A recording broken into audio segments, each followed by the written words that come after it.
ఓం నమో నారాయణాయ. శ్రీ సమర్థ సద్గురు సాయినాథుని వచనామృతములు.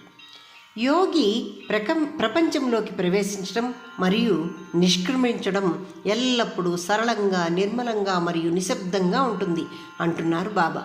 యోగి ప్రపంచంలోకి ప్రవేశించి అతను శోధించే ఆత్మలకు సంపూర్ణతను ప్రసాదించి విముక్తిని కూడా కల్పిస్తాడట.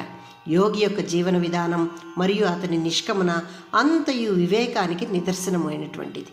అతను జీవితంలో ఎటువంటి భావోద్వేగాలకు తావు ఇవ్వడు.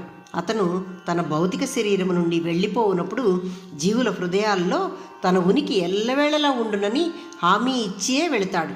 అంటే యోగి భౌతిక శరీరం విడుచునప్పుడు తాను జీవుల హృదయాల్లో ఎల్లవేళలా నిలిచే ఉంటాను అని హామీ ఇచ్చును అని చెప్తున్నారు బాబా. ఇక్కడ 150వ సూత్రము. జీవి నిష్క్రమిస్తున్నప్పుడు ఉద్వేగానికి లోను కాకండి అంటున్నారు బాబా. ఎందుకు అనగా బాబా ఇలా చెప్తున్నారు, మన ఉద్వేగం నిష్క్రమించుచున్న జీవికి భంగం కలిగించవచ్చు.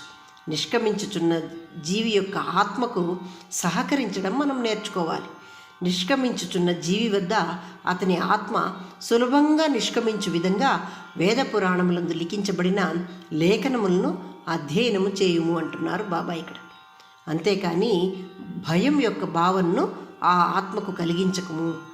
జీవిత శాశ్వతత్వం యొక్క సత్య భావన అతను పొందునట్లుగా గానములు చేసి అతని ఆత్మకు సత్యాన్ని పొందినట్లు సహకరించుము అంటున్నారు.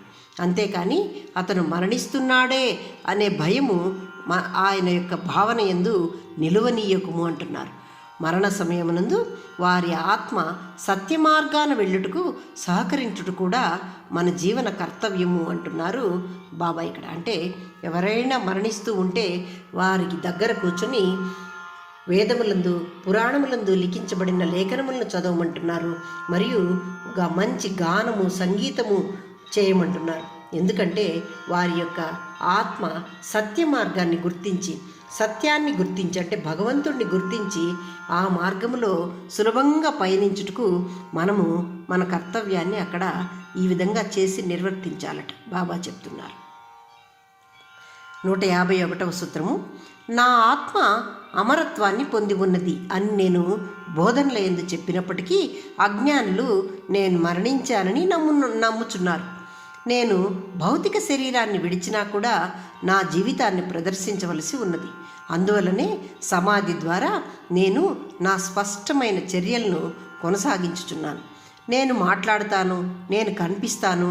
ఆ విధంగా శరీరంతో మరియు శరీరం లేకున్నా అందరికీ నేను ఉన్నాను అని నా ఉనికిని చాటుతూ వారికి హామీ ఇస్తున్నాను.